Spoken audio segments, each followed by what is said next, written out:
never imagined myself the kind of person who'd end up house-sitting in a big suburban home, especially one that felt too quiet even during the day. But that November, I needed the break. My apartment's heating had failed again, my hours at work had been cut, and my aunt, who traveled more than she stayed home, offered me a warm bed, stocked pantry, and a little extra cash if I stayed at her place for the weekend. She lived in a neighborhood called Willow Ridge. Wide streets, manicured lawns, security cameras on every front porch. The kind of place where people waved at each other from driveways and bragged about property taxes. My aunt, Annette, gave me the tour when I arrived. She was already packed for her flight. "You'll be fine here," she said, tossing me a spare key. "Nobody ever bothers anyone in this neighborhood. If the doorbell rings after 9, it's probably a package." "Who gets packages that late?" I asked. She shrugged. "Retirees with too much money." By the time she left, the sun had dipped beneath the rows of identical roofs. A storm was brewing, one of those Midwest thunderstorms that rattles picture frames.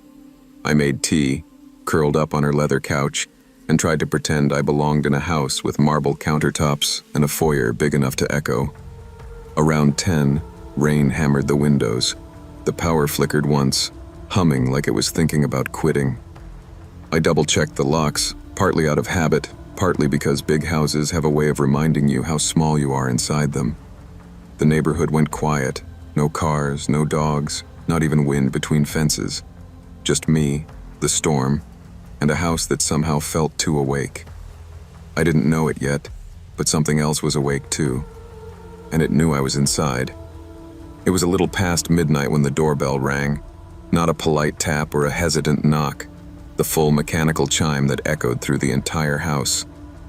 I froze on the staircase. No one should have been out in that weather. No one should have even known the house was occupied. I waited, listening. The storm growled against the windows, but nothing else followed. Against my better judgment, I crept toward the front door. My socks slid on the polished hardwood as I approached, keeping the hallway lights off so whoever stood outside couldn't see me clearly. Through the peephole, I saw him. A man, maybe mid-40s, drenched head to toe. Rainwater dripped from his jacket, his hair plastered to his forehead. He shifted anxiously, glancing over his shoulder like someone might be watching him. "Hello?" he called, voice muffled through the door. "I'm sorry to bother you. I left a suitcase inside earlier today. Your aunt said I could come by and get it."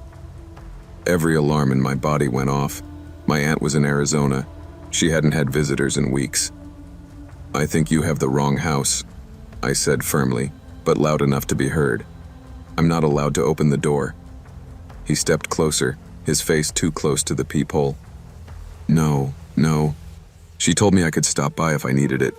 It's right inside, I just need help carrying it out." My stomach tightened. His eyes weren't frantic, they were calculating. "I can call her," I said. The shift was instant. His shoulders stiffened, his jaw tightened. No, don't do that. Just step outside for a second." The hallway felt colder. My heart pounded so hard I was sure he could hear it through the door. Something wasn't right. Something was dangerously wrong. I backed away from the door slowly, the same way someone might back away from a wild animal. I didn't answer, didn't explain, just moved deeper into the dark hallway. I switched off the last light, leaving myself in shadows. For a moment, the house was silent except for the storm. Then the doorknob rattled. Not a gentle test, a violent, jarring shake. Hey! He shouted from outside. "Just open up." The knob twisted again, harder this time. The door thudded in its frame. My breath caught. My aunt's house suddenly felt too big, with too many windows and too many ways for him to get in. My mind scrambled. Where could I go? Should I hide? Call someone? Would the police even come fast enough in this storm? "If you don't leave," I shouted, fighting to steady my voice, "I'm calling the police right now." The rattling stopped. For 2 seconds there was nothing. Just rain, thunder, and my heartbeat pounding in my ears. Then footsteps, Fast, splashing footsteps pounded down the driveway. I rushed to the window in the living room, peeking through a slit in the blinds. The man sprinted down the street, disappearing between rows of darkened houses. I locked every window, every door, rechecked them twice. After that, I sat on the couch with every light on, gripping my phone like a lifeline. I wanted to call my aunt, but it was nearly 1 a.m., and part of me still had a shaky hope that maybe, just maybe, this was some bizarre misunderstanding. But the truth sat heavy on my shoulders. He wasn't confused. He wasn't lost. He knew someone was inside, and that was the part that scared me most. The storm had cleared by dawn, leaving the neighborhood looking too peaceful, like a painting pretending nothing had happened. I barely slept. Every creak of the house jolted me awake, convinced he'd returned. When my aunt called from the airport 3 hours later, her voice was cheerful, oblivious. "How's the house? You settling in all right?" I exhaled shakily. Did you tell anyone I was staying here?" "No," she said instantly. "Why?" I told her everything.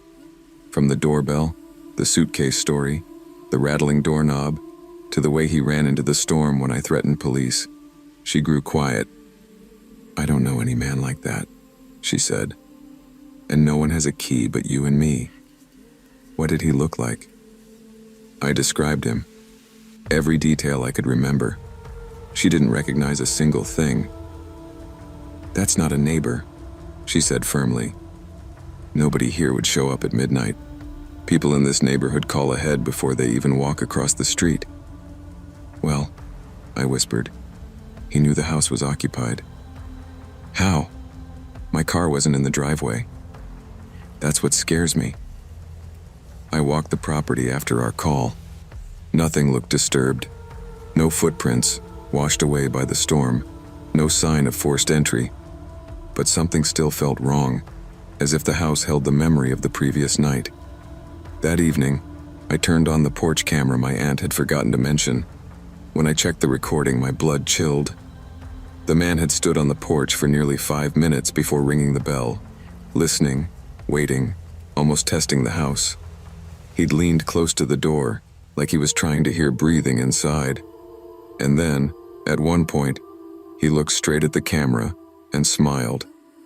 After I sent the footage to my aunt, she forwarded it to the neighborhood watch group and the local police. I wasn't expecting much, but a detective actually called me that afternoon. His voice was calm, too calm, like this wasn't the first story of its kind he'd heard. "We've had similar reports," he said. "Suburban neighborhoods are targets. People assume wealth means empty houses during travel seasons. The man you saw, he didn't want a suitcase." I swallowed. What did he want? He paused. "Entry. Once someone opens the door halfway, it's easy to force the rest." I felt the room tilt. "So he was trying to break in?" "Yes. And the story he gave you? That's a common tactic, claiming they've been inside before, claiming they know the homeowner, claiming you just need to step outside for a moment." My skin crawled. But how did he know someone was inside? "Some people watch homes for days," the detective said. "Lights, shadows, movement. Sometimes they knock just to test who answers." "And if I hadn't said I was calling the police?" The detective exhaled slowly.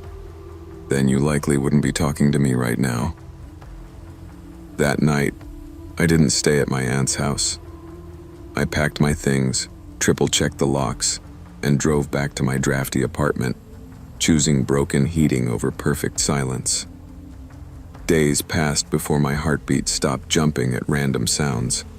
Weeks before I could stand in front of a door without imagining a shadow on the other side. Even now, whenever I house-sit or stay alone somewhere unfamiliar, I move quietly, listening first, trusting the instinct that saved me. Because danger doesn't always break down doors. Sometimes it rings the bell and waits to see who answers. Always trust your instincts. If something feels wrong, it usually is. Safety isn't about paranoia. It's about recognizing that danger often hides behind polite voices, convincing stories, and familiar settings. Caution may feel uncomfortable, but ignoring it can cost far more than peace of mind.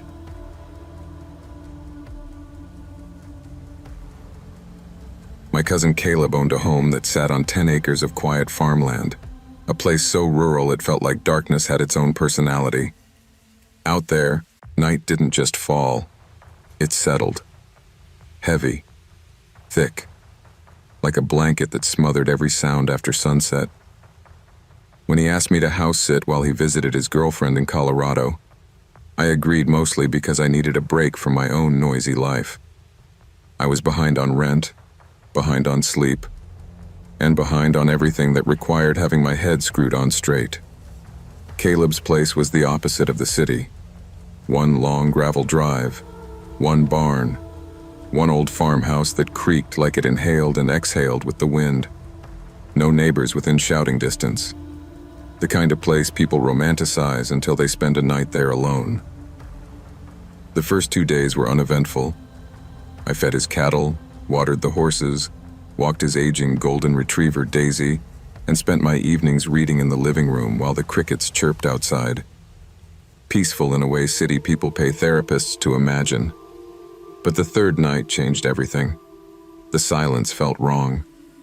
Rural quiet is usually layered. Bugs, distant coyotes, wind brushing through corn. But around 2 a.m., the house felt sealed off, like something was muffling the world outside. That's when I heard it. Creak, slow, steady, repetitive. The unmistakable sound of the porch swing moving. At first I assumed it was the wind, but the trees outside were unnervingly still. The leaves weren't even trembling. My stomach tightened as I sat up on the couch, holding my breath, listening. Creak, creak. Someone, or something, was sitting on that swing, and the house felt a lot less empty than it had an hour before. I moved quietly toward the staircase that led to the upstairs landing. Daisy, who normally snored through thunderstorms, lifted her head and let out a low, uneasy groan. That was my first real sign something wasn't right. From the landing, I had a clear view of the front porch through the arched window above the door. I leaned just enough to look. There were 2 figures sitting on the porch swing. They weren't talking loudly, but whispering, soft enough that it sounded like hissing between teeth. They faced the front door directly, like they were waiting for someone to open it. My breath caught in my throat. They were sitting so still that I wondered how long they had been there. Long enough that the motion lights should have triggered, except they never had. A cold realization hit me. They hadn't walked up recently. They'd been sitting there long before I heard them. I whispered to myself, "What the hell?" One figure, the one on the right, leaned forward just slightly, enough that I saw the faint outline of a hooded sweatshirt. The second figure sat straighter, hands folded in their lap. I flicked on the porch light. Both figures stopped moving immediately. Then, at the exact same moment, they stood, not startled, calmly, almost choreographed. They stepped off the porch and walked to the edge of the front yard, stopping at the tree line. Their faces were lost in the dark, but their heads were tilted upward, staring straight at the house. They didn't shout. They didn't run. They just watched. I felt the kind of fear that makes your legs weak. Rural quiet suddenly felt like a trap. No neighbors to call, no chance anyone passing by might help. Just me, the dark, and 2 strangers who had no reason to be there. I grabbed my phone with hands that wouldn't stop shaking. My first instinct was to call Caleb, but I knew he was hours away, probably asleep in some Airbnb cabin. Instead, I took Daisy upstairs with me, locking the front door and double-checking every window on the way. A few minutes passed, maybe 10. My heart never slowed. Then came the sound. Crunch, crunch, crunch. Gravel. The sound didn't come from the driveway. It came from the back of the property, near the barn. Someone was walking across the loose stones behind the house.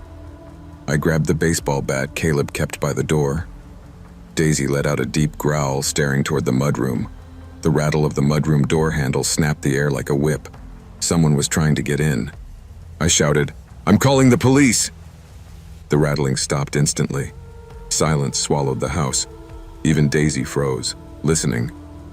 After maybe 30 seconds, I heard fast footsteps on dirt, someone running around the side of the house. Then nothing. No more crunching gravel. No more footsteps. Just silence. But something else caught my eye. On the hardwood floor near the basement door, Daisy was staring at a line of faint, dusty footprints leading downward. Prints I knew hadn't been there earlier. My breath went shallow. Whoever was outside might not have been the only one. I backed away, closed the basement door, and shoved a chair under the handle. My body operated on panic autopilot. I didn't just have intruders outside. Someone had already been inside. I barricaded myself in the upstairs bedroom with Daisy pacing nervously beside me. My fingers shook so badly that dialing 911 took 2 attempts. The operator tried to keep me calm, but her voice only highlighted how trapped I really was. "Officers are on their way," she said. "Do you have a safe room you can stay in?" "I'm in the upstairs bedroom," I whispered. "I think someone was inside earlier." "Do not go downstairs. Do not investigate anything. Stay where you are." Her instructions were obvious, but hearing them aloud made my situation feel real in a way that punched me in the chest. Minutes crawled by. Every sound felt like a threat. The settling house, Daisy's breathing, even the wind finally picking up outside. At one point, footsteps echoed faintly on the porch again. I held my breath, staring at the doorknob like it might turn any second. Red and blue lights finally flashed through the window. Relief flooded my entire body so fast I almost cried. Officers searched the porch first, then the barn, then the entire perimeter. Eventually, an officer knocked gently on the bedroom door. "You're safe to come out," he said. His voice was calm, but his expression told me he didn't like what they found. Outside, beneath the porch, officers pulled out a rumpled blanket, an old backpack, a plastic water jug, and the remains of a half-eaten sandwich. A makeshift camp, hidden in a space barely tall enough to crawl under. "They've been here a while," one officer murmured. "Days, maybe longer." My skin prickled. 2 people living under the house, walking the property at night, sitting on the swing, watching the front door, and I had been sleeping just a few feet above them. The police swept the property twice more before leaving, but they didn't find the 2 figures. They didn't find footprints leading away. They didn't find signs of forced entry. It was as if the pair had dissolved into the darkness once the flashing lights appeared. Caleb drove back the next day. He was pale when I told him everything, pacing the living room as he processed it. "You think they were squatting here?" he asked. "Maybe," I said. "But they weren't hiding from me that night. They wanted me to see them." He rubbed his jaw. "They must have been watching the house before you got here." "Probably," I replied. "Long enough to know when someone was inside." The basement footprints bothered me the most. They weren't bare. Not muddy. Just dusty. Like someone who'd been living under the porch had explored the house when no one was around. A chill ran through me every time I imagined a stranger walking through the halls, opening doors, watching the quiet life above them.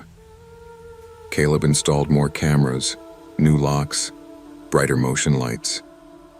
But even with new security, the house felt forever changed. Not just a home on open land, but a place where the dark had once held people I never saw coming. A few nights later, I returned to my apartment. City noise never sounded so comforting. Passing cars, arguing neighbors, sirens in the distance, all reminders that I wasn't alone. Because out there, in the quiet places, being alone isn't peaceful. Sometimes it's the exact reason someone chooses your house. Never ignore what feels wrong. Rural silence, isolated comfort, and familiar neighborhoods can hide people who watch, wait, and move in the spaces you assume are empty. Trust your instincts, secure your surroundings, And always take the unexpected seriously. Your safety depends on it.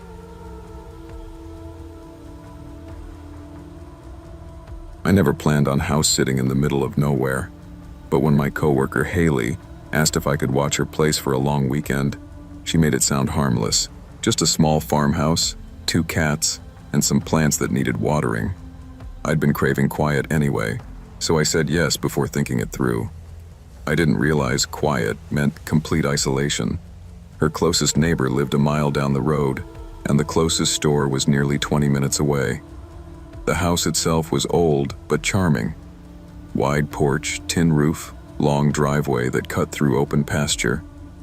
In daylight, the place felt peaceful. Once the sun went down, though, the darkness wrapped around the property like a heavy blanket. Out there, night didn't have streetlights or passing headlights, just blackness. A storm rolled in on my first night. Not a gentle rain, but a violent, unforgiving downpour that shook the windows and made the house groan. Lightning split the sky again and again, until finally the power snapped off with a loud click. The whole house vanished into black. Only my car's headlights remained, tiny islands of light cutting through the darkness outside. I left them on intentionally, thinking they might make me feel safer. Instead, they looked like 2 glowing eyes staring nervously into the storm. I tried to sleep in the living room, flashlight in hand, the cats curled up beside me, but the storm kept yanking me awake. I told myself it was just the weather making the house feel unfamiliar. By 3 in the morning, I'd given up on resting and sat listening to the wind howl outside. I wasn't scared yet, just uncomfortable, unsettled in the way only rural dark can make you feel. That changed the moment I heard the crunch of gravel in the driveway.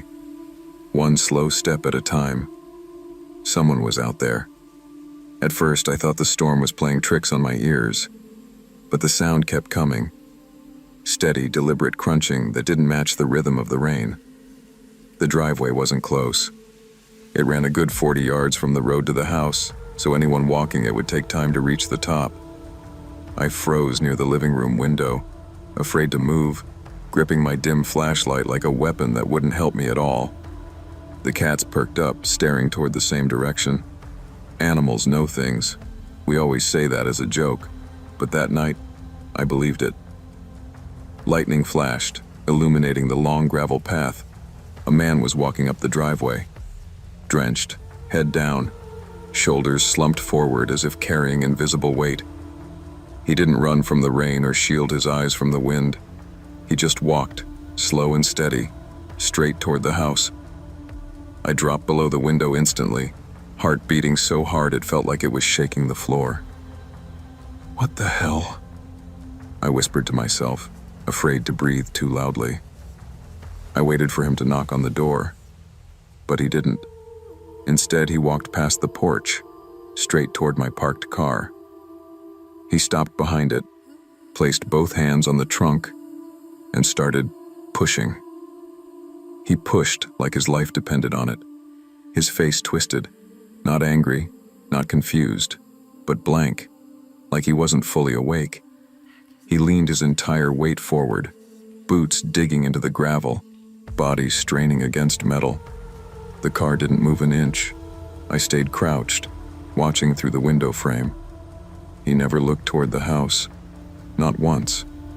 He never scanned the yard, never checked for lights or signs of life. He just kept pushing. Then, after what felt like an eternity, he let go. He stood still for a moment, as if listening to something I couldn't hear. Finally, he turned around and began walking back down the driveway, same pace, same posture, until the storm swallowed him whole. Only after he disappeared did I realize I'd been holding my breath. It took almost an hour for my nerves to settle enough to stand. I checked the locks twice, then 3 times. The cats hid under the couch, refusing to come out. Every few minutes, lightning flashed just enough for me to scan the driveway, terrified the man might return. But he didn't. I didn't sleep the rest of the night. I kept the flashlight on, gripping it so tightly my hand cramped, ready to swing it at anything that got too close. I tried to tell myself the stranger was just lost, confused by the storm. The problem was, nothing about his behavior felt confused. It felt purposeful, focused, driven by something I couldn't understand. When daylight finally crept across the fields, I stepped onto the porch with shaky legs. The storm had passed, leaving the yard quiet and washed clean. I looked toward the driveway, expecting to see footprints or drag marks or something showing the man had been there. But the gravel looked untouched. I walked to the car next, heart still pounding. My car was covered in water droplets and dust. But the trunk? Smooth. No handprints, no streaks, not even a smudge of dirt. Nothing indicated someone had touched it. I checked the ground around it. No boot prints, no scuff marks, no signs of anyone pushing a vehicle in the middle of a storm. I stood there longer than I needed to, trying to make sense of it all. I knew what I'd seen. I knew what I'd heard. But daylight had erased every trace. It was like the storm swallowed the evidence along with the man, or like he'd never been there at all. When Haley called to check on the animals later that morning, I kept my voice steady for as long as possible, about 10 seconds. "Haley, someone came up your driveway last night." She paused. "Like in a car?" "No, walking. During the storm, he pushed my car. Hard." "Pushed it?" she repeated, confused. "Why would he do that?" "I have no idea. And when he was done, he just walked back toward the road. He didn't say anything. He didn't look around. He just came and went like it was planned." She sighed, and for a second I thought she was going to laugh. "Look," she said gently, "storms disorient people out here. We get hikers, hunters, travelers. Sometimes they get lost, especially at night.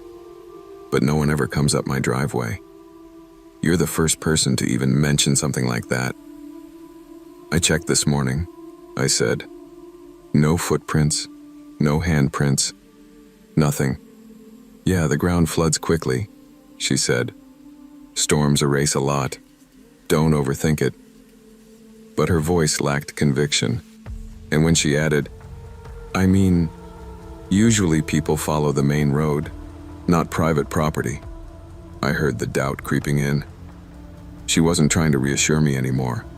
She was trying to reassure herself.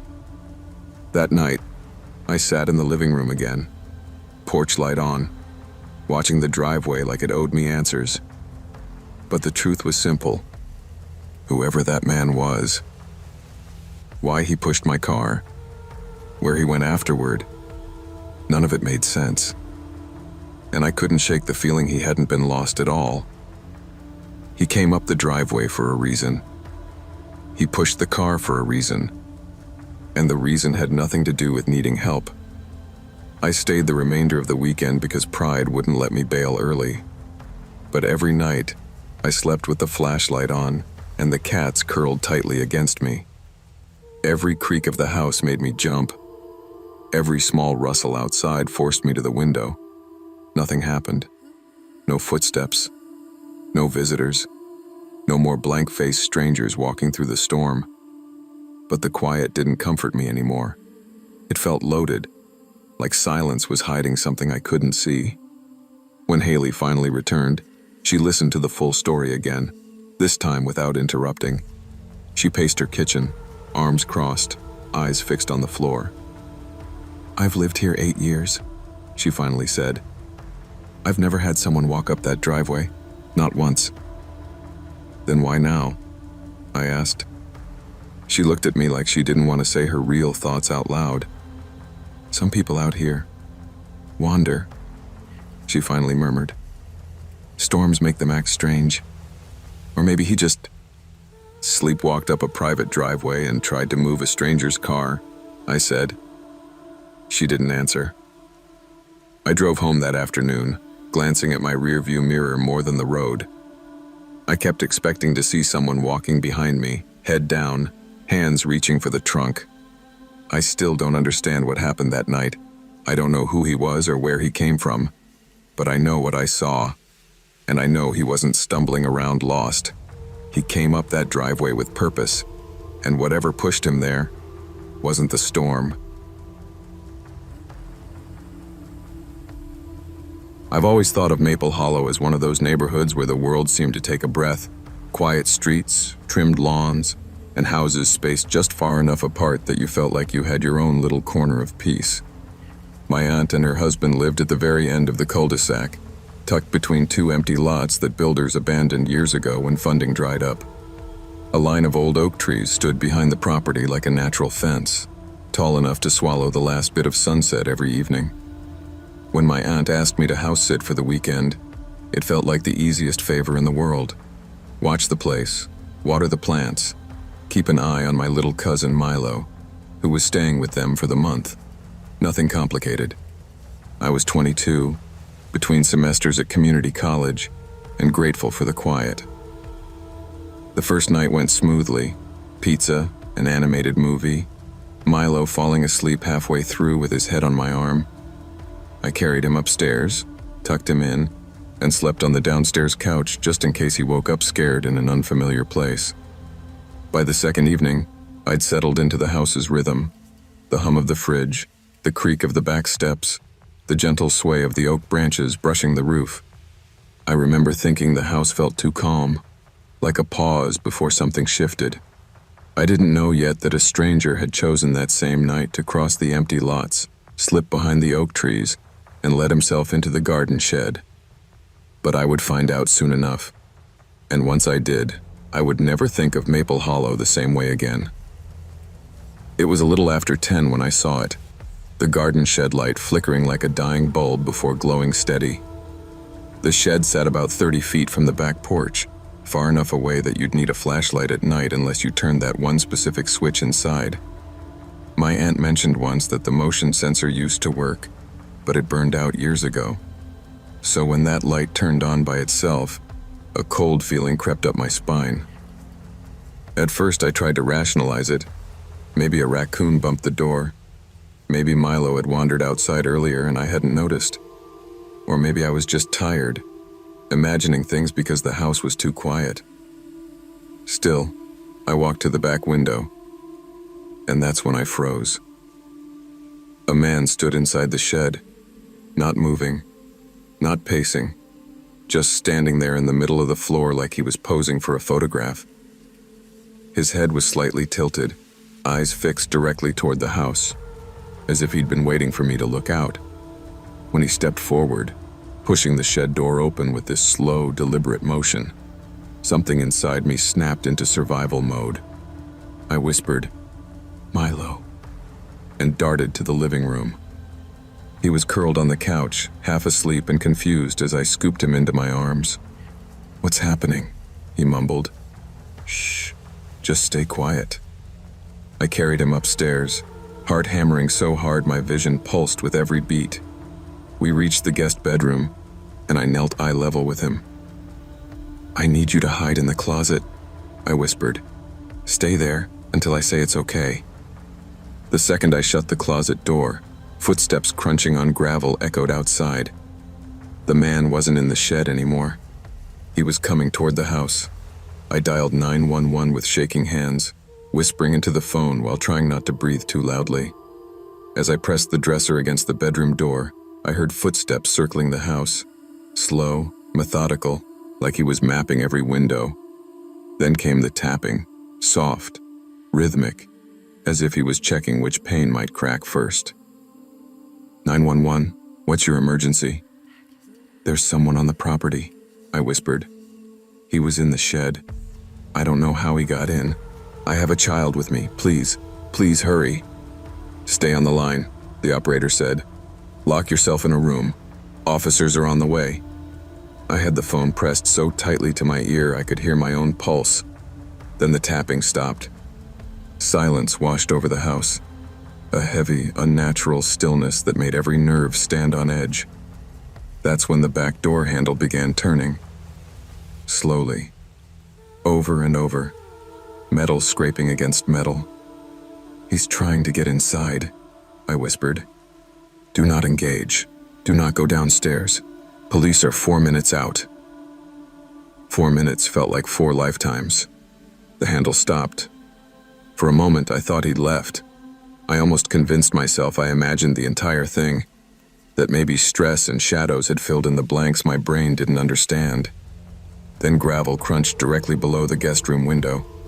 I stepped backward until my spine hit the wall. A faint scraping sound brushed the siding, like fingers dragging along the exterior. Then 2 muddy footprints appeared beneath the window, illuminated by the faint glow of the shed light still spilling across the yard. He was right below us, almost close enough to touch the glass. I clutched the phone, whispering, "Please get here, please." And finally, sirens sounded in the distance. Red and blue lights flashed across the house as 3 officers spread across the yard with their flashlights drawn. I rushed to the closet and pulled the door open. Milo's eyes were wide and glossy, but he didn't cry. He just clung to me with both arms around my neck. "It's okay," I whispered. "They're here now." Downstairs, one officer asked me to describe everything from the beginning. His partner checked each room, while another 2 searched the yard and the shed. After what felt like an hour, the officer returned, shaking his head. "No one's out there," he said. "But we did find this." He stepped aside so I could see the muddy footprints beneath the window. Clear, deep impressions of boots. Whoever he was real. And he had been close. Too close. Another officer approached from the shed. "You said the light came on by itself?" "Yes," I said. "I thought it was motion activated." "It's not," he replied quietly. "There's no motion sensor. Light switch is inside the shed. Someone had to flip it manually." A cold chill ran across my skin. They asked questions. Had I seen anyone around earlier? Did my aunt know anyone who might stop by? Had there been issues with trespassers? I answered everything, but each question left me feeling more unsettled. Because I knew what I saw. A man standing completely still. A smile that didn't belong to someone sane. The way he approached the house with patience, not panic. He wasn't looking to steal. He was looking to enter. And he didn't care who was inside. When the officers finished their sweep, they suggested I stay somewhere else for the night. "I can take you to my aunt's friend's place," one of them offered. "Just until morning." I didn't argue. I packed fast, grabbed Milo, and left the house with the lights still on behind us. The shed light was the last thing I saw before we drove away. My aunt and her husband returned the next morning. They were expecting to hear stories about pizza nights and cartoons, not a stranger pacing the property in the dark. My aunt kept touching her chest like she was trying to steady her heart. My uncle walked around the yard twice before coming back in, saying only, "We'll put up cameras." Today. Police followed up 2 days later. No leads, no suspects, no reports of anyone matching the description. It was almost worse than if they'd found someone, because not knowing meant he could come back. That night, I lay awake replaying the image of him in the shed, the stillness, the deliberate smile, the quiet confidence of someone who didn't rush because he felt like he had all the time in the world. I kept thinking about the tapping on the windows, the hand twisting the doorknob, the footprints under the guest window, and I wondered, what would have happened if I'd waited 10 more seconds before grabbing Milo? What if I hadn't looked out the window at all? What if the police had taken 5 minutes instead of 4? For weeks, shadows felt heavier. Silence felt sharper.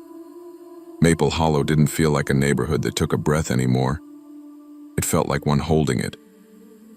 But slowly, life settled back to normal.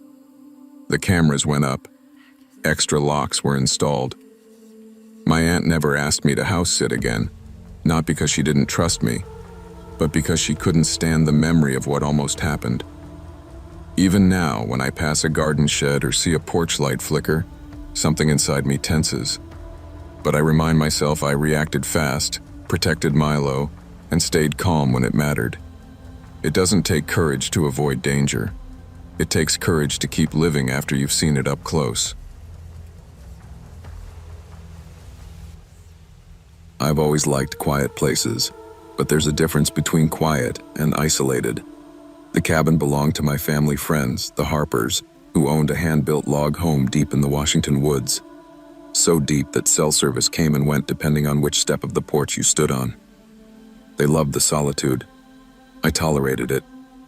When they asked me to house sit for 3 nights while they took their kids on a long planned vacation, I said yes, mostly because I needed the break from my own apartment. They reminded me, half joking, everyone knows we'll be gone, so feel free to enjoy the peace. I didn't think much of it then. The cabin itself had 2 floors and a long wraparound deck the Harpers were proud of. Below it was a spacious basement with storage, a laundry room, and a single narrow window that faced the trees. I'd stayed there before, but never alone, and never during storm season. The first 2 days passed quietly. I worked remotely from the living room, took their dog, Boone, on long walks, and listened to the rain hitting the metal roof at night. On the 3rd evening, though, the storm that had been rumbling in the distance finally moved overhead. Lightning flashed behind the pines, thunder rolled like shifting boulders, and Boone stuck close to my leg, trembling. I didn't know then that the storm wasn't the only thing that had arrived. Around 8 p.m., Boone whined at the back door, insisting on going outside despite the downpour. I grabbed a flashlight, trudged through the mud with him, and came back soaked to the skin. As I shook out my jacket in the entryway, something caught my eye, a faint draft brushing my ankle. The basement door was cracked. I hadn't opened it. I headed downstairs with the flashlight beam wobbling across the steps. The basement was dim and smelled of wet concrete, but everything looked the same as earlier, except for one thing. The small window facing the woods was slightly open, pushed inward by maybe 2 inches.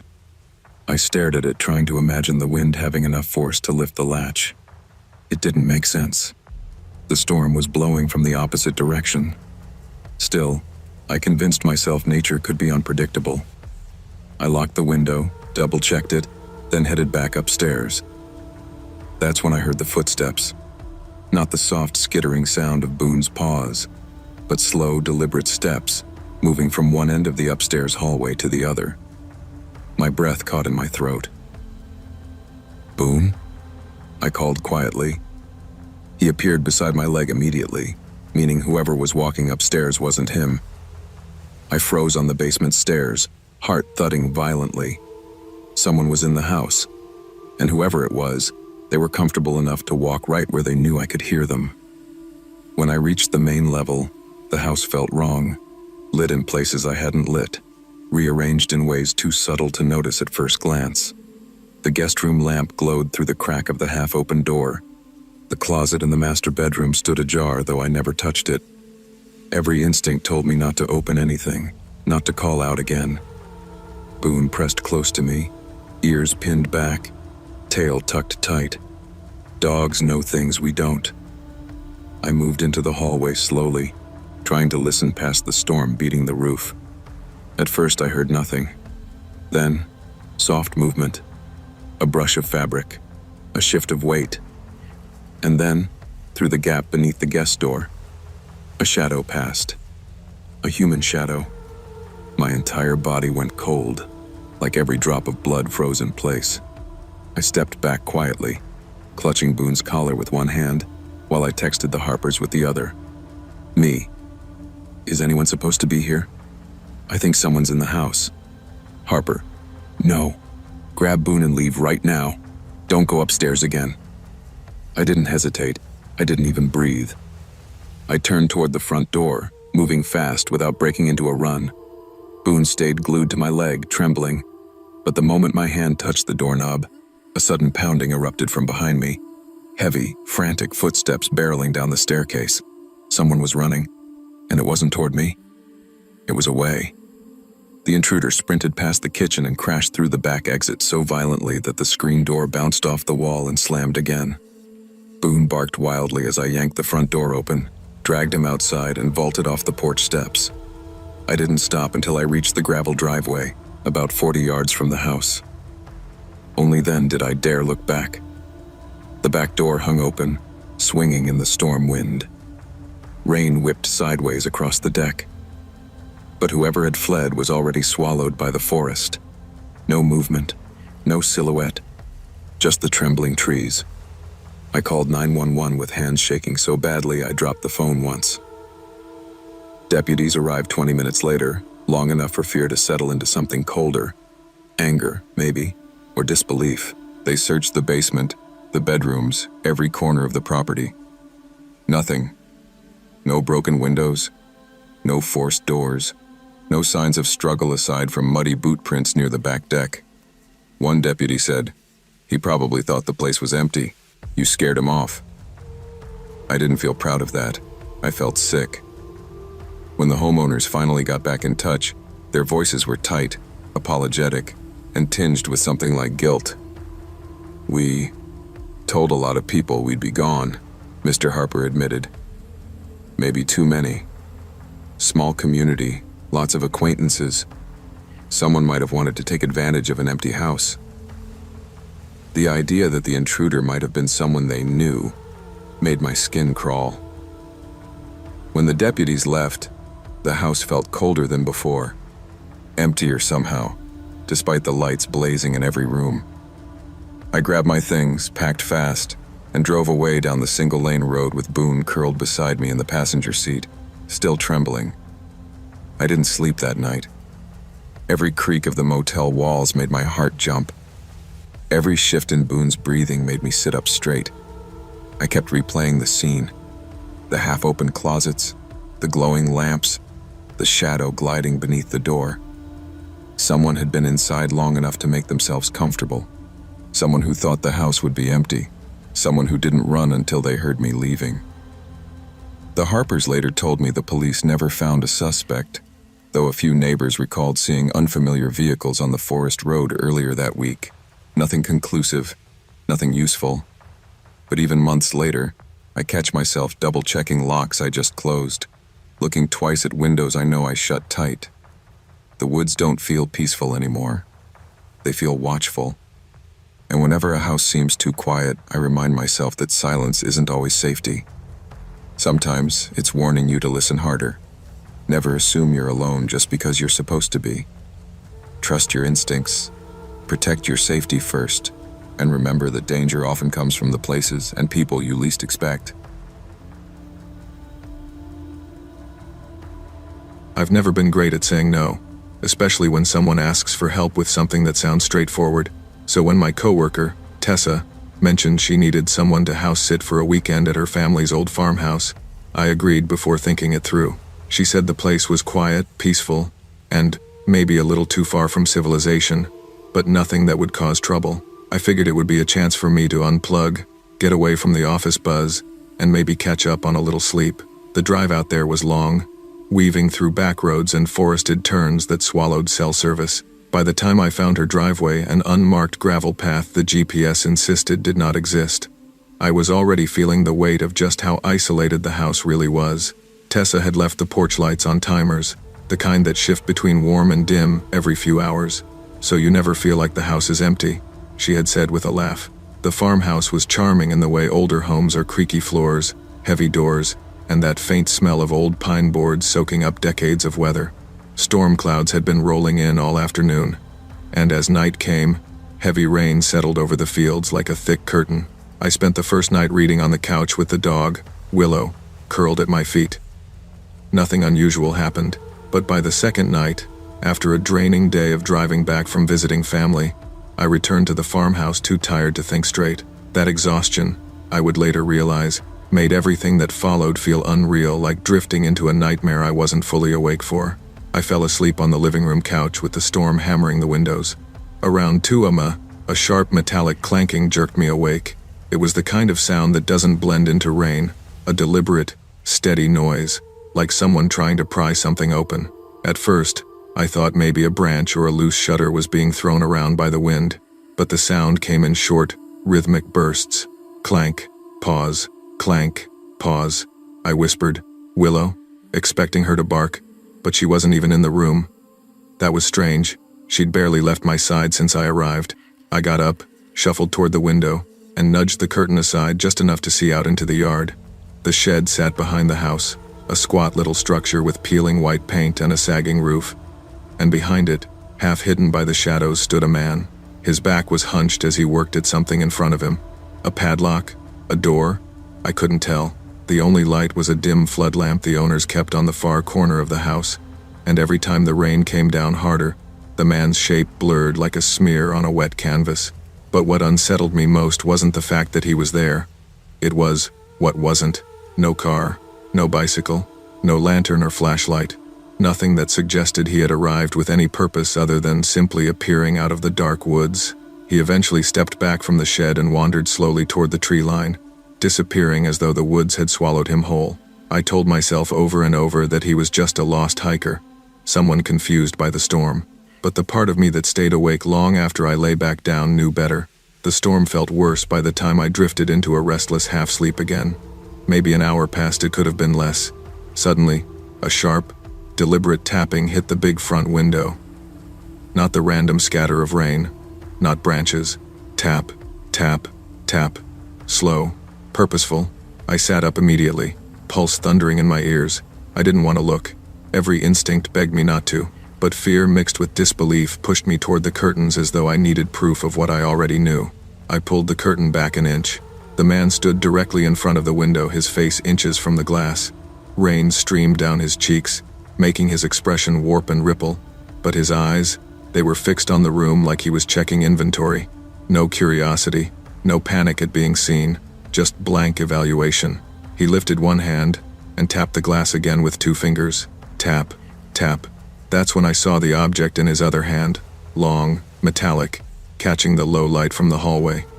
Maybe a crowbar, maybe something worse. I whispered, "Nope. Not staying for this." Grabbed the house keys and snatched my bag from the floor. Willow bolted after me. Before I could reach the door, the man moved toward it, slowly, testing the handle with a casual twist, like he was checking whether the house happened to be unlocked for him. The knob rattled. My breath vanished. Without thinking, I sprinted to my car, Willow scrambling across the seats as soon as I opened the door. I turned the ignition with shaking hands.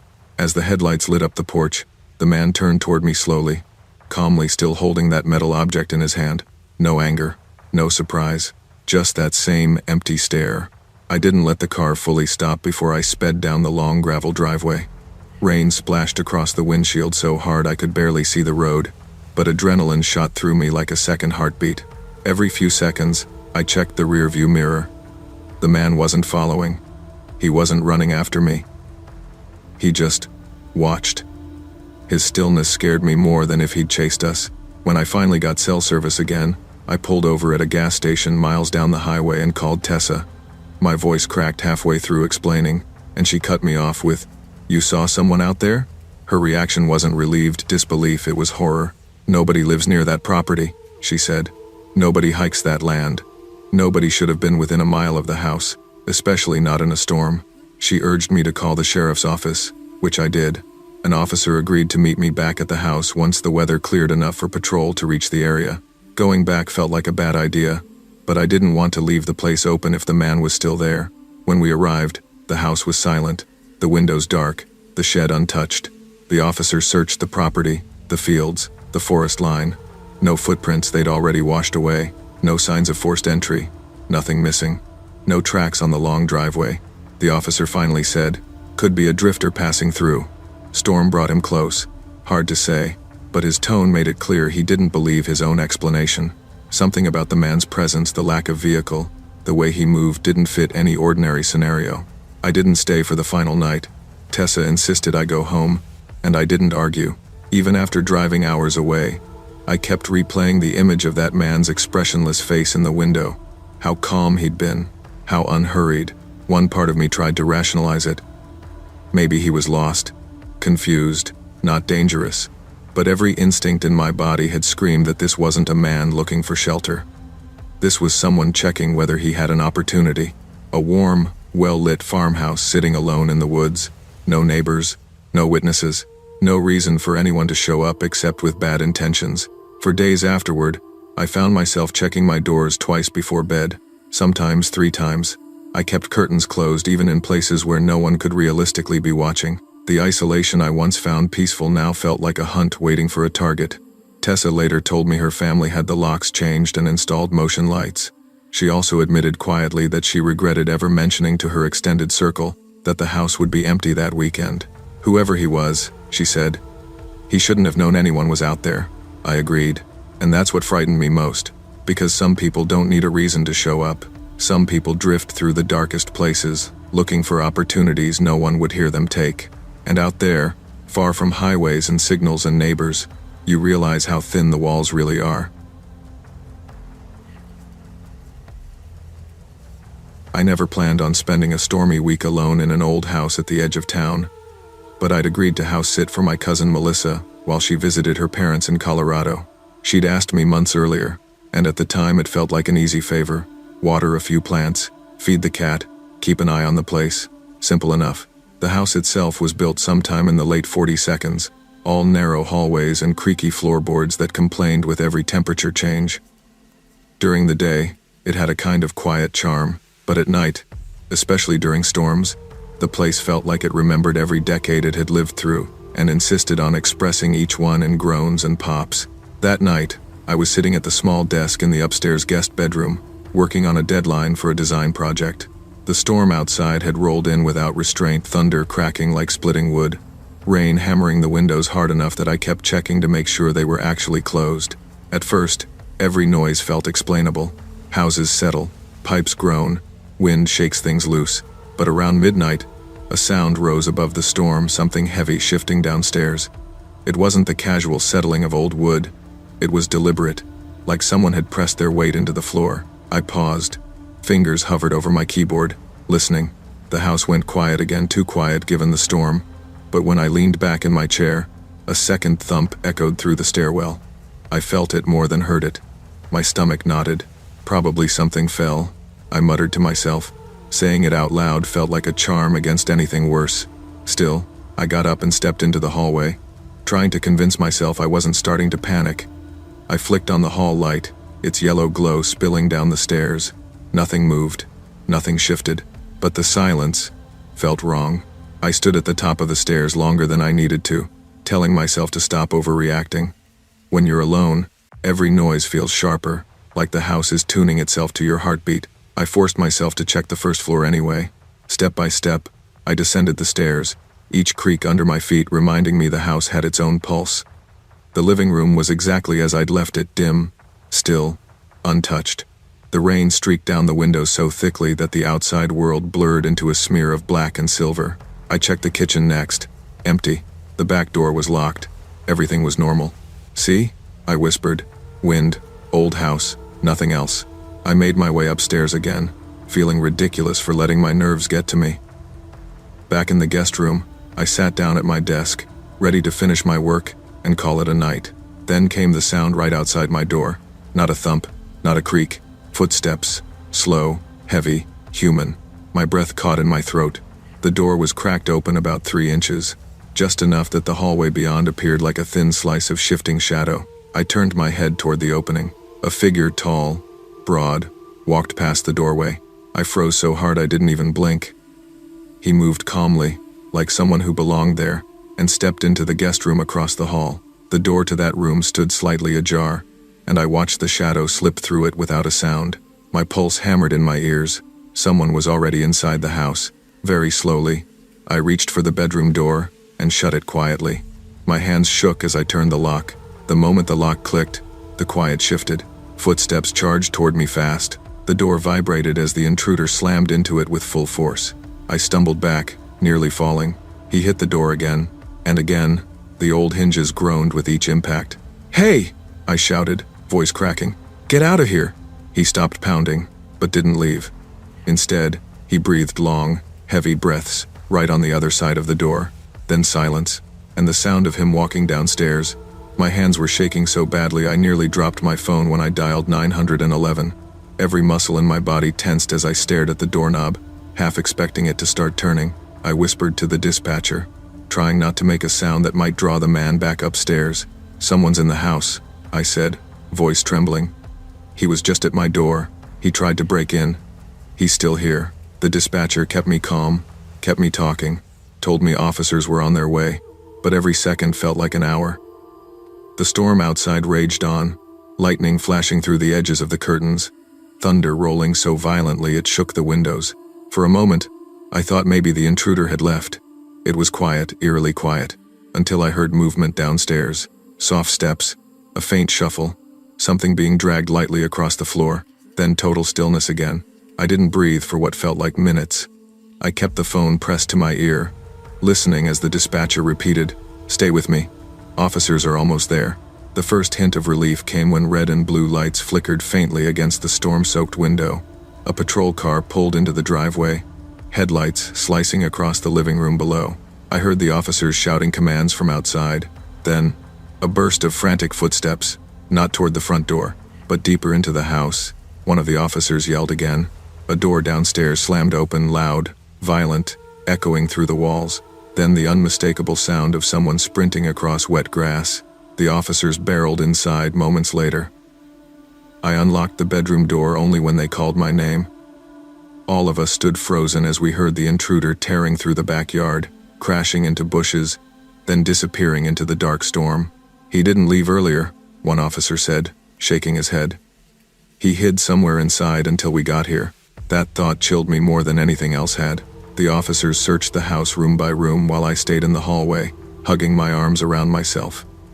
My body was still thrumming with adrenaline. Every noise made me jump, a shifting beam, a loose hinge, a drip of water from a window frame. "We're going to check everywhere," the older officer told me.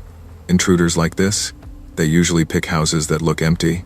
He probably thought the place was vacant for the week. I swallowed hard. Melissa had posted about her vacation on social media. It wouldn't have taken much for someone to put it together. The officers checked closets, behind furniture, under beds. The strange part wasn't what they found, it was what they didn't. No bag, no weapon, no sign he'd broken in through a window or door. "You're saying he was probably in here before I came back for the night?" I asked. "Could have been," the younger officer said. "Maybe hours, maybe longer." That thought crawled under my skin like ice. The officers eventually found the most likely entry point, a basement window latch that had rusted loose. It didn't even look like it had been forced, as if it had been waiting for someone bold enough to push it open. When they checked the basement, they found muddy footprints leading behind an old shelf unit. It had just enough space for someone to stand quietly in the dark. He must have heard me come home, heard me moving upstairs, waited for the right moment when he thought the house was empty enough to explore, or worse, waited to see who I was. By the time the officers finished, the intruder was long gone. The storm outside was breaking apart, leaving the night soaked and oddly quiet. "You shouldn't stay here tonight," the older officer said. "You've been through enough." He didn't have to convince me. Melissa came home early the next morning after I called her with the police sitting beside me. She was shaken, apologizing over and over, even though none of it was her fault. The officers stayed until she arrived, walking us through everything again, explaining how break-ins like this were often crimes of opportunity. But what stuck with me most was something one officer said quietly while the others weren't listening. "You locked that bedroom door at exactly the right moment," he told me. "If you hadn't heard him, if you'd stayed focused on your work for another minute or two, we might be having a different conversation." It wasn't meant to scare me, but it did, because deep down, I already knew it was true. For days afterward, I kept replaying the moment I saw the shadow pass the door. The way the intruder moved, calm, steady, almost like he knew the house better than I did. The pounding, the breathing, the silence, and the realization that he hadn't left when he slammed that door. He'd stayed, listening, waiting. I learned later that a string of homes in that area had been targeted by the same man, someone who watched houses for patterns, who waited for owners to leave town, who slipped inside hours before doing anything. He'd never expected anyone to be awake upstairs at midnight, or that I'd locked the door before he could try to open it. Even now, years later, thunderstorms still make me pause. That night taught me that danger isn't always dramatic or obvious. Sometimes it waits in the quiet, behind an open door, in the shadow you almost convince yourself you imagined. And sometimes, the thing you fear most isn't the intruder running through the night, it's what he was doing before you even realized he was there.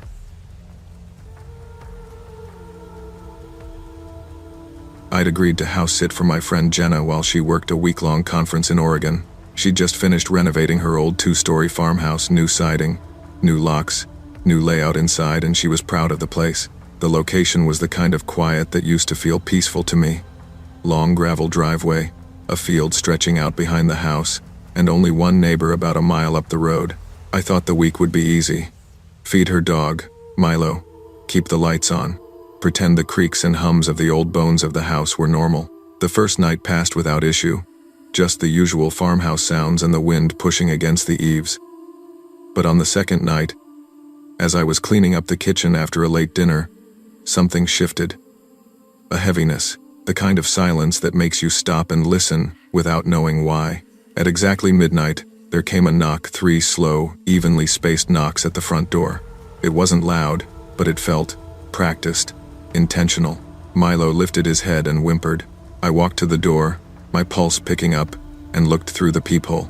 A man stood on the porch wearing a windbreaker, holding a clipboard. He gave a tight smile. Evening, he said. I'm with the township. We've had some reports of a sewer issue out this way doing emergency inspections. His tone was rehearsed, too smooth. Something in me tightened as I asked, which house made the report? He hesitated long enough that the answer already felt wrong. The stranger cleared his throat, his eyes flicking to the side before he replied, several in this area. My stomach dropped. There times was, times no, area, not out here. I kept the door partially closed. We don't have sewer issues, I said. You should check with the township office in the morning. He took a half step forward, as if expecting me to open the door wider. These things can't wait. Good night, I said, shutting and locking the door firmly. I hadn't even taken my hand off the deadbolt before the next knock came, this time from the side door. 3 knocks again. Slow, calculated. Milo growled and backed up the stairs. I felt a cold wave roll through my chest. The side door wasn't visible from the front porch. He shouldn't have been able to move that quickly unless he already knew the layout. I didn't go near that door.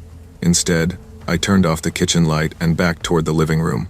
Another knock, this one against a window on the opposite side of the house. My breath caught.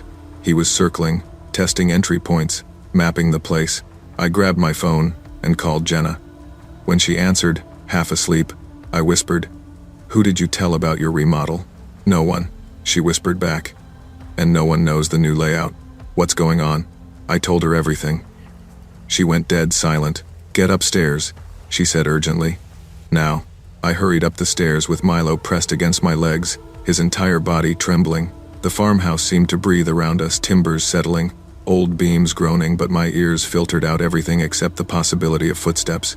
I reached the upstairs hallway and whispered to Milo, "It's okay, buddy. We're fine. We're fine."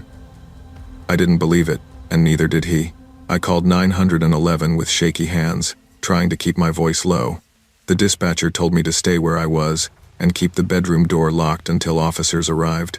I ducked into the guest room, locked the door, and sat with my back against it. The house went quiet again, so quiet I could hear Milo's heartbeat against my arm. Then the back door clicked, It wasn't slammed. It wasn't kicked.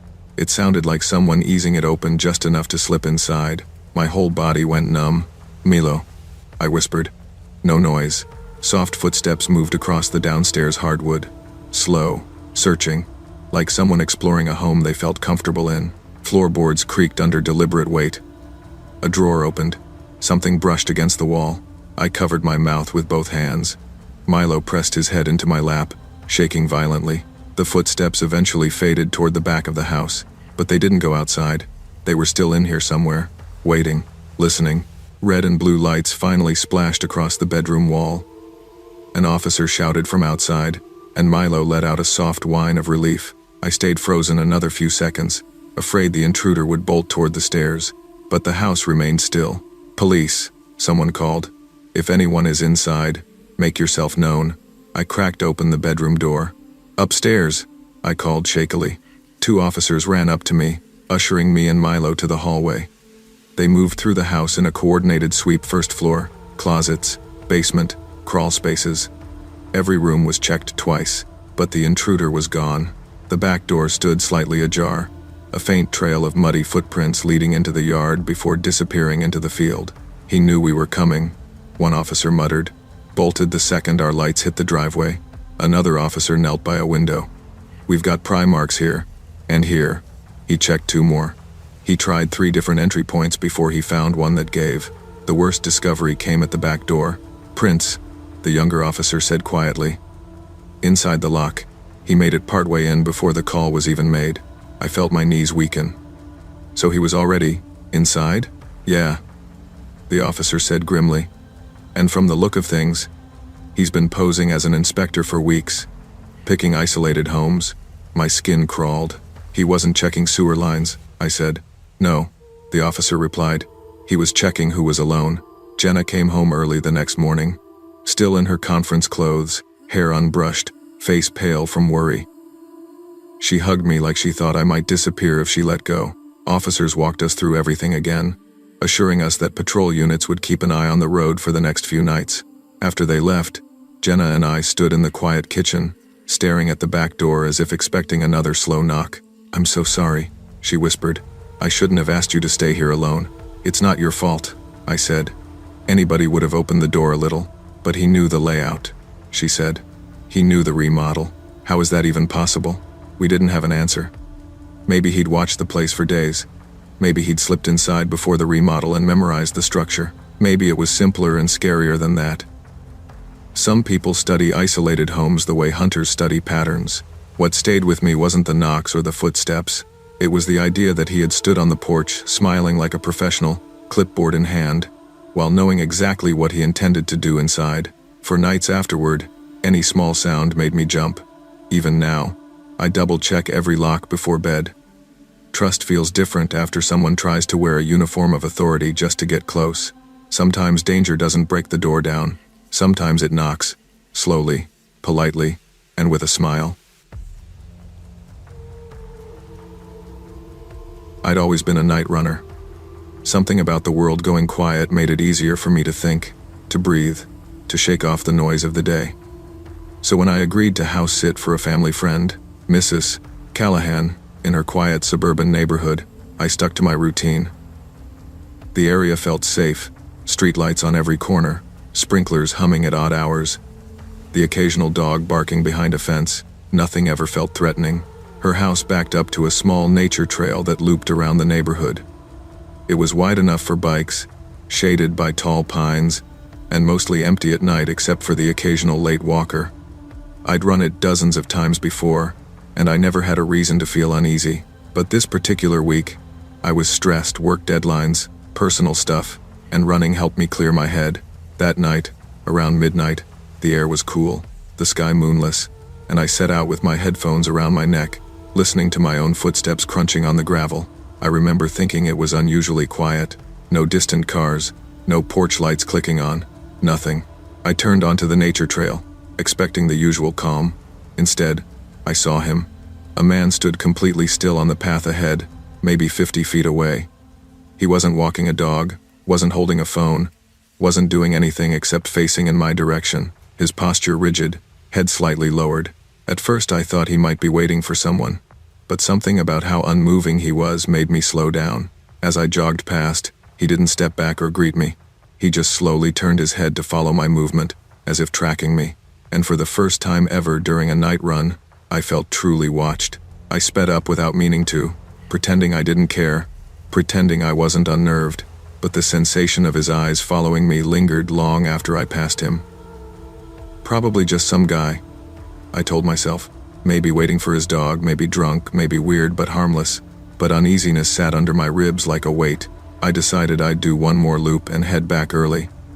When I rounded the trail again 5 minutes later, I scanned ahead for the man, partly to reassure myself he was still there, partly hoping he wouldn't be, but he wasn't. The trail was completely empty. There was no sound of footsteps, no rustling of leaves, no retreating figure. Just moonlight scattered through the branches and my own breathing. I slowed to a walk, turning in a slow circle, listening. Nothing, not even the wind. He couldn't have walked past me, I'd have heard gravel crunching. He couldn't have slipped off the trail quietly, thick brush bordered both sides, and he definitely couldn't have run back the way he came without me noticing some movement. Yet he was simply gone. A chill worked its way up my spine. That primal, ancient instinct whispered, "You need to leave."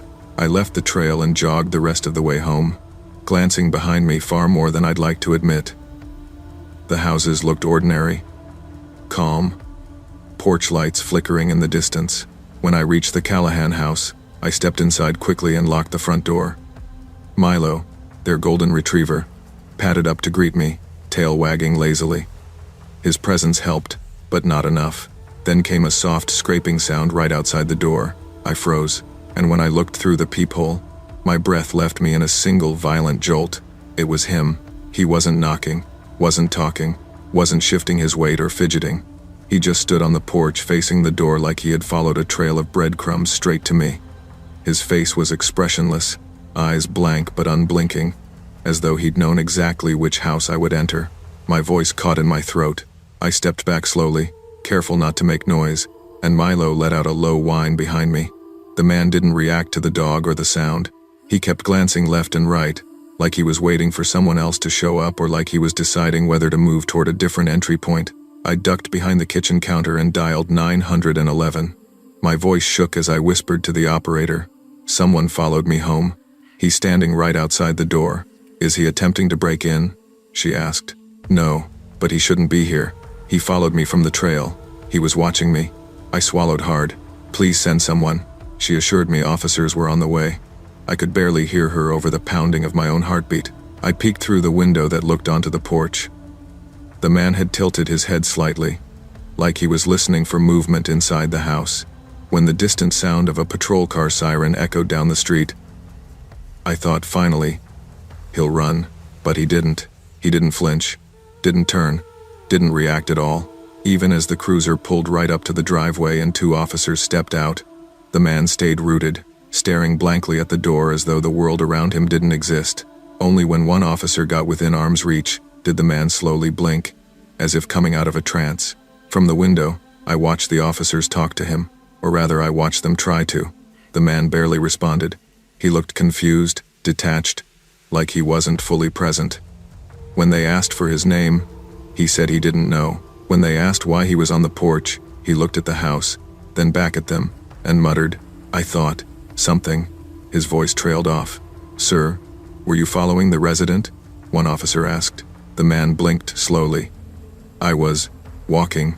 I wrapped my arms around myself, still shaking. Milo leaned against my leg, sensing something was wrong. After another minute, one officer knocked on the door. I opened it hesitantly. "You okay?" he asked. "Just scared," I admitted. He followed me from the trail.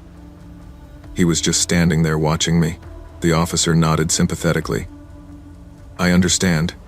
But here's the problem, he hasn't broken any laws. He didn't trespass beyond the porch, didn't threaten you, didn't attempt entry." I stared at him, disbelief flooding through me. "So, what? He just gets to walk away?" The officer sighed. "We can escort him off the property. We can ask him to move along. But we can't detain him without cause." I watched helplessly as they guided the man down the walkway. He didn't resist, didn't argue. He just walked as though he had no idea why he'd come in the first place. But before he got into the patrol car for a courtesy transport, he turned his head slowly, deliberately, and looked back at the house, looked back at me, not angry, not curious, just remembering. The officers didn't notice, but I did. The house felt different after that. The kind of quiet that doesn't comfort you, it presses against your skin. Every creak sounded like footsteps. Every shadow felt too close. Milo refused to leave my side, even when I showered or tried to sleep. The police returned once more the next day to ask a few follow-up questions. They said the man had no ID, no address to provide, and no record they could find from his initial responses. They let him go after he insisted he wasn't trying to harm anyone. He didn't meet criteria for detainment, they repeated. He wandered off. Wandered off. Those words haunted me. That night, I sat on the couch with every light on in the house, listening to the faint hum of the refrigerator and the ticking of the wall clock. Normal sounds, familiar sounds, but I couldn't shake the image of him standing perfectly still on the trail, turning his head as I passed like he'd chosen me from the moment he first saw me. When Mrs. Callahan returned 2 days later, I told her everything. She hugged me tightly and apologized for something that wasn't her fault. I left her house grateful to be going back to my apartment, where at least the noises were familiar. But even now, months later, I don't run at night anymore. I don't use that trail.